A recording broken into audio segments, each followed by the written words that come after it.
ആമയിഴഞ്ചാൻ തോട് വൃത്തിയാക്കുന്നതിനെ ചൊല്ലി റെയിൽവേയും മേയറും തമ്മിലുള്ള പോര് മുറുകുകയാണ്. ടണൽ വൃത്തിയാക്കാൻ കോർപ്പറേഷൻ അനുമതി ആവശ്യപ്പെട്ടെങ്കിലും ഒരു തവണ പോലും കത്ത് തന്നിട്ടില്ലെന്ന് ADRM MR വിജി പറഞ്ഞിരുന്നു. അനുവാദം ചോദിച്ചിട്ട് നൽകിയില്ലെന്ന മേയറുടെ വാദം പച്ചക്കള്ളമെന്നും ADRM പറഞ്ഞു. ഞങ്ങളൊന്നും കാണുന്നുമില്ല, കേൾക്കുന്നുമില്ല. ഞങ്ങൾ ബധിരനും മൂകനുമാണ്. കണ്ണുപൊട്ടന്മാരോ? അല്ല, കുരുടന്മാരാ. ഒരു കോർപ്പറേഷൻ ലെവലിൽ ഒരു കോർഡിനേഷൻ ഉണ്ടെങ്കിൽ മാത്രമേ ഇത് നമുക്ക് ഒരു ട്രിവാൻഡ്രം സിറ്റിക്ക് ഒരു പോസിറ്റീവായിട്ട് ഇത് ചെയ്യാൻ പറ്റത്തുള്ളൂ. എന്താ ഉറക്കം വരുന്നു പറയുന്നത് റെയിൽവേയുടെ മാലിന്യങ്ങൾ അവർക്ക് സംസ്കരിക്കാനുള്ള സംവിധാനങ്ങൾ ഉണ്ട് എന്നവർ പറയുന്നു. അത് തെളിവ് സഹിതം കാണിക്കാൻ റെയിൽവേ തയ്യാറാണോ? റെയിൽവേയുടെ ഒരു നല്ല ഉദ്ദേശത്തിൽ കൂടി ഞങ്ങൾ ചെയ്തത് ഇതാണ്.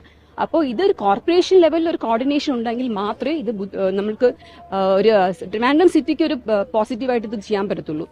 തലതിരിഞ്ഞ രാഷ്ട്രീയക്കാർ നാടിനെ സേവിക്കുമ്പോൾ നാടിന്റെ തലയെഴുത്ത് തേയും. അത് കേരളത്തിന്റെ വിധി.